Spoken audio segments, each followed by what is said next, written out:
Welcome to Stock Therapy with Penny Queen. Today I'm in London, Ontario to do a technical interview and tour with Aduro Clean Tech. What Aduro is working on is like creating a healthy planet for future generations, because if you look at our overall plastics, like we have great Pacific garbage patch, and there is a lot of microplastic. Like even recent studies have shown that the microplastics were in mother's milk, all that. So it's everywhere in our bloodstream. And what we want to create is like a future for our young generations or future generations in a healthy way.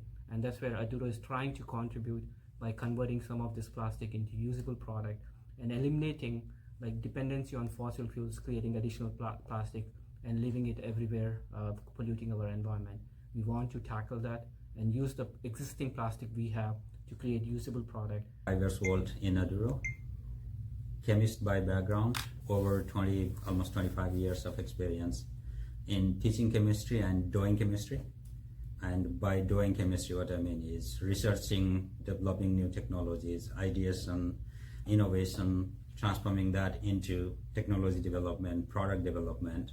So mostly related to research and development activities over 20-25 years.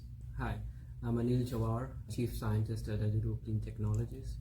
I have been with Aduro for almost over a decade, co-inventor of the technology along with the co-founder Marcus. I'm a PhD in chemical engineering. I have over 15 plus years of experience in technology development research. I'll take some time to explain in a little bit more about what is Aduro technology platform and what is the underlying chemistry behind hydrochemolytic technology. So Penny, we talked a lot about investors' questions. We said we're not surprised by many of the good questions that presented to us.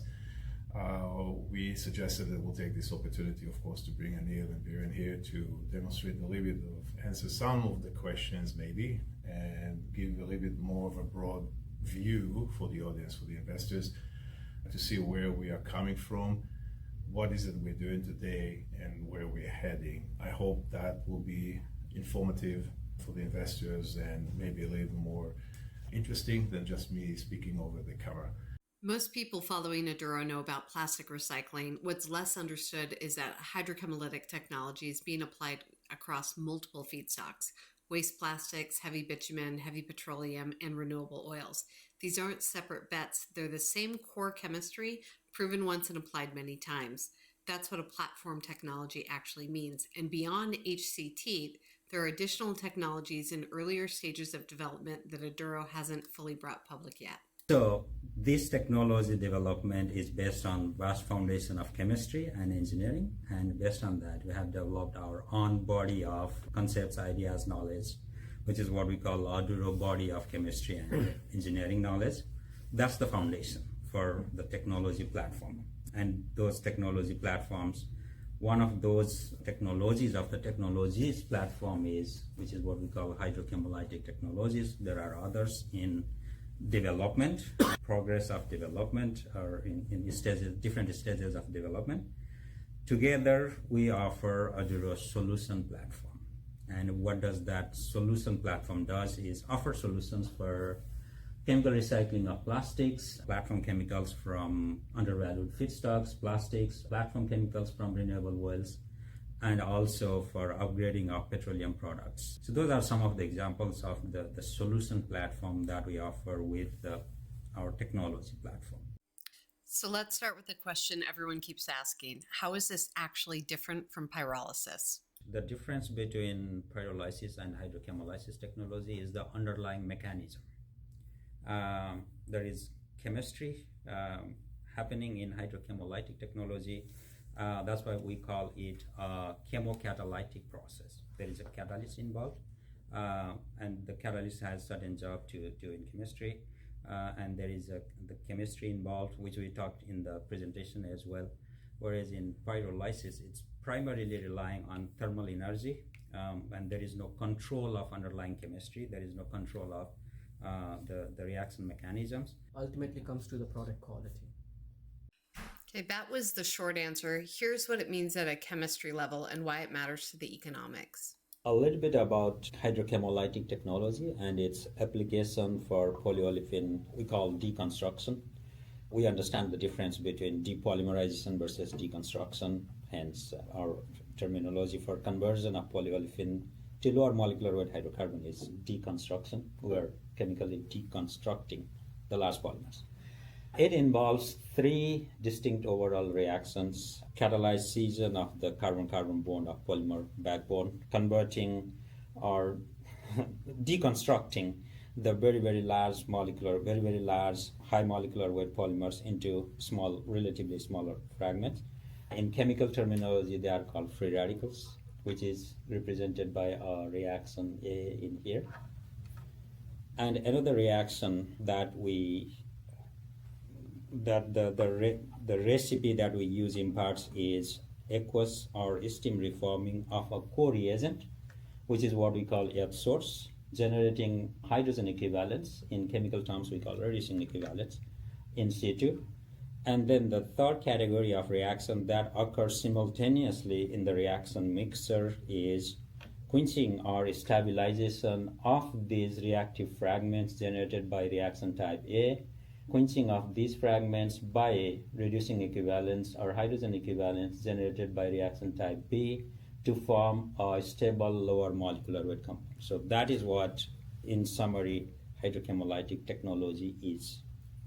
Technology application or hydrochemolytic technology application for plastics recycling or anything related to application of hydrochemolytic technology is if that quenching did not occur. So what I mentioned in earlier slide was one of the reactions, underlying reactions or mechanism is quenching or stabilization of these reactive intermediates, free radicals, by hydrogen equivalent generated in situ. If that did not occur, then there are so many side reactions possible, and they actually occur. If the free radicals were not quenched, then these free radicals undergo a lot of or several undesirable reactions. Some I have listed here. For example, this is called disproportionation reaction, and if this reaction occurs, then for each carbon-carbon bond broken, one molecule would be alkene, and alkenes are, which are also termed as olefins in petrochemical industries. So those olefins are undesirable for the final product to be suitable as a naphtha cracker feed. So what sets us apart different from other peer technologies out there in the market, thermolysis-based technologies, pyrolysis-based technologies, is that in pyrolysis-based technologies, these chemistries occur. Free radicals are generated and they are not quenched. So the subsequent side reactions are free radical are inevitable in pyrolysis-based technologies. Whereas in hydrochemolysis, we have a recipe, we have reaction conditions, we have mechanisms, underlying mechanisms that prevents the side reactions of the free radicals by immediately quenching the free radical. So the result is less unsaturation, less branching, less cyclic products, less aromatic products, which are all desirable for the final product being suitable as a cracker feed.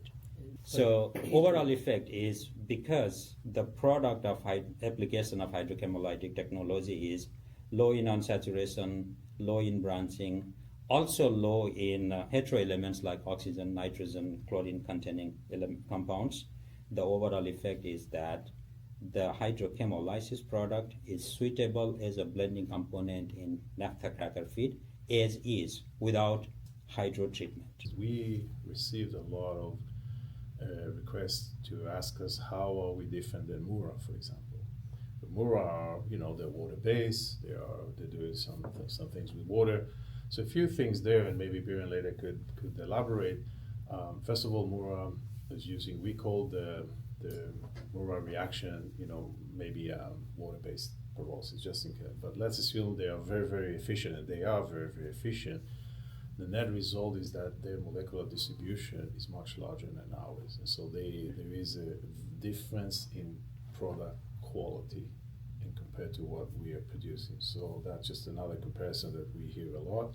If I may add, I would like to make one more clear distinction between, let's say, Mura versus hydrochemolysis. Mura uses supercritical water, which is what needs, and to our understanding, the temperature that is typical of Mura process is 450 degrees centigrade around. At that temperature, keeping water in supercritical condition needs substantial pressure, around 3500 psi pressure, which is very, very high pressure. In a high body of water. Yeah, and a high amount of water, and keeping water in supercritical condition, that is energy intensive, that is corrosive. Supercritical water is corrosive, so that demands very different type of metallurgy, very different type of process conditions, reaction conditions to maintain. I want also to have a kudos for Mura for being very efficient. I mean, for what we've seen, they take their technology really in a really, really nice way, following very, very,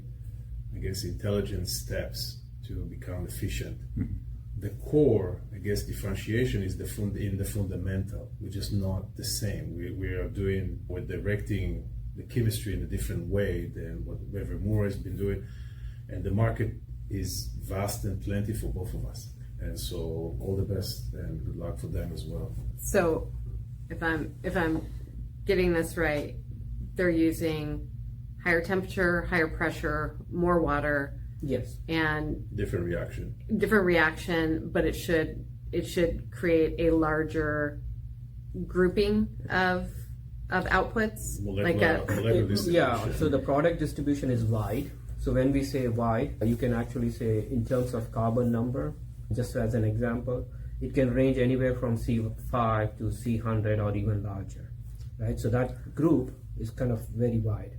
So you want to narrow it down to C5 to C20, the most of it, so you would get, because otherwise you end up in heavy material or light material. You want to avoid both of them, really. Or you have to recycle again, and now at other costs to do it. And so it's like... It's more about creating usable product. One thing I would say, like, there are technologies, like you can convert anything into anything by using heat, temperature, pressure, time.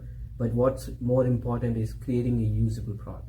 And that's more and cost effective. So another comment that comes from investors, because investors judge us by pyrolysis many times, is that we are thinking, and if you think of what Biren is talking here on the board, is talking about high efficiency by prospectively seeing some chemistry that he wants to avoid and already solving it already in the reactor in situ, as opposed to taking this old material, move it to another machine and do some hydrogenation, move to another machine, sell it. So you get all of those steps, and hence the efficiency becomes. So actually, I would argue the HCT is quite effective and efficient. And efficiency, even the amount of water, we don't like spending energy. So we do take a lot of steps in order to reduce the amount of water that we're using, because it's all, why would we heat something that has otherwise no meaning for us? And that differentiation between different technologies sets us apart, and we are more economical even on a smaller scale compared to others, because we don't need those additional steps and infrastructure. So what does this all actually look like? I'm going to show you, but first, this facility in London, Ontario, which has grown from 4,600 square feet to over 12,000 square feet in just a few years, this is one piece. Aduro also has operations in Sarnia, a first-of-a-kind commercial site selected at Chemelot Industrial Park in the Netherlands, and a collaboration with Ecosi in Mexico. What you're about to see is where the chemistry becomes real. If you look at this room, this is a class 1 zone 2 room. That's why, like, if you see all these electrical sockets, they are like spark free kind of thing. Like designed differently so that we don't create any sparks.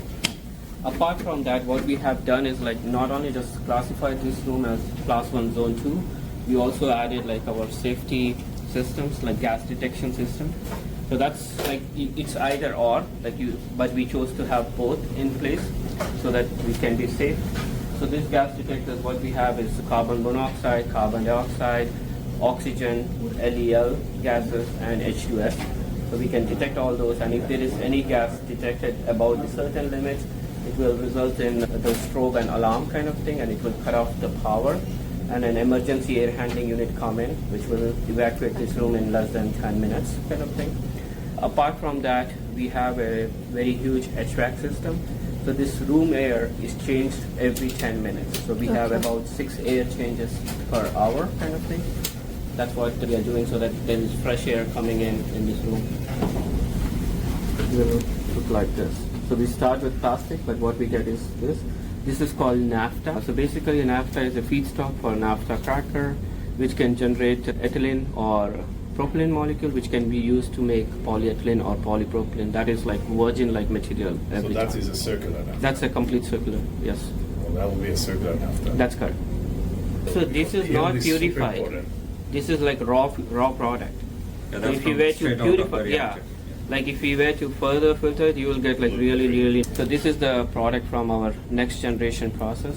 We have commissioned it and we are in the process of troubleshooting, but still we get a really nice quality of the product. That means we know that the system is working, and what we are trying to do is like kind of increase the operation hours and test the limits of the system. It's the actually treated product. It's direct from the system. It's not clean, not washed yet. It's nothing. It's just This is what we call microreactor system in our terminologies.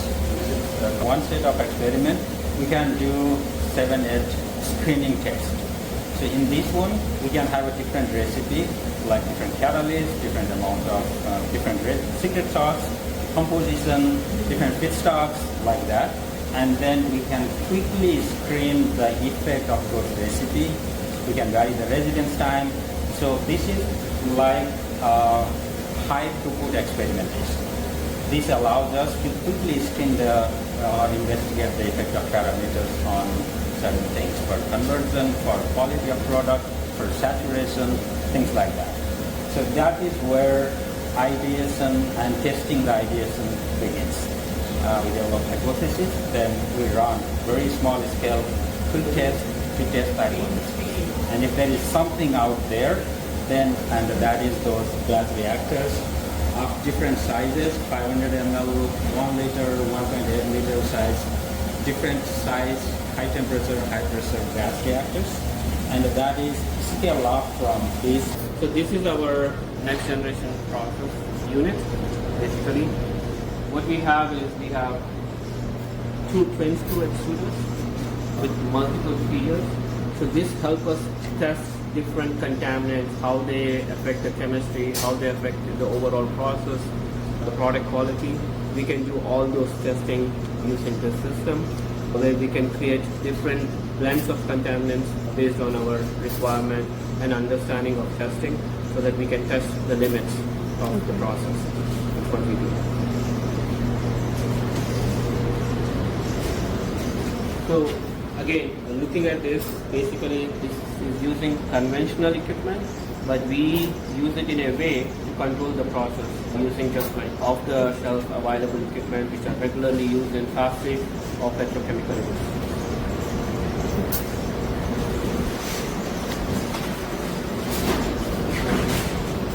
So basically what we do is like the first extruder, we use it for melting, mixing different polymer blends. We bring it to the second extruder.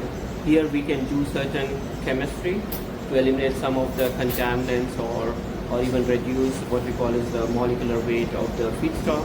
And again, that's fed into the 2 reactors we have. This system is designed such that those 2 reactors, we can use it in series, they could be parallel, or we can use it in a sequential form, and we can change the severity, process severity.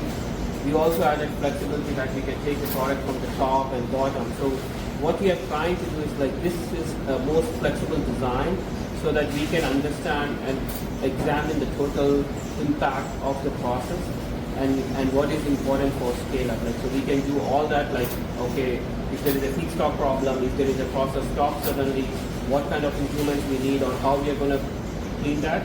So we can use for this system is over-spec and most flexibly designed, so that we can use this system to test different scenarios, like the effect of quality, because we know that like in plastic there's not like a uniform quality, there will be changes in the feedstock. So we can understand the effect, how the system behaves, is there a change in feedstock, whether it affects the product quality, what we need to do. So we can use the system to understand the effect of variability of the feedstock, variability of the temperature, pressure, all that, and we can push to different limits because it's over specified. The technology works. The questions investors are really asking is, does it work at scale? Here's what they told me. In terms of risk of scaling up, the big risk, big factor of risk of scaling up is from, let's say, the small vials that you said, that I showed you, Penny, that Biren showed you, until the next generation. That is if you look for multiple of increasing and getting it all right, that is the highest risk, the biggest risk that we are facing, the biggest challenges. Later, from the pilot to the commercial unit, I won't say there is no risk, but in terms of proportion, should be a lesser risk, basically. So I would like to add to that, like what we have done is we have proven the chemistry. Like in terms of scaling up, I don't see a challenge or technology risk in terms of process chemistry itself. What we are working on is like the process or the equipment function. The chemical engineering. Now it's a chemical engineering part of it. Which has its own challenges and risk, but it's a different challenges than the But it's and for each iteration we are doing, we are kind of de-risking those risks. Basically, we are minimizing that by adapting like different flexibility in the process, checking like what are the limits, what are the issues we are encountering as we are scaling up, and we are bringing the learning from each step into our next iteration so that we can minimize those kind of challenges. And to summarize that, it's fair to say that as you go to commercialization phase, the process becomes simpler and simpler, actually. That's correct. Cleaner and cleaner. So if I wanted to be really simplistic, could I say that it's gotten better as it's gotten bigger? Yes. Yes. Really good thing about Aduro is like we are very lucky to get like a passionate team. Like everybody is committed towards this to bring this process right from the lab all the way to the market. Like that's need a lot of dedication, and we are very fortunate to have that kind of dedicated team. Like all of us like really put efforts to bring all people together. I'll say that. Yes. Let's get it done. Yes. Like what I'm saying is we got this dedicated team. Like that's important. We build a culture. Yes. We build definitely.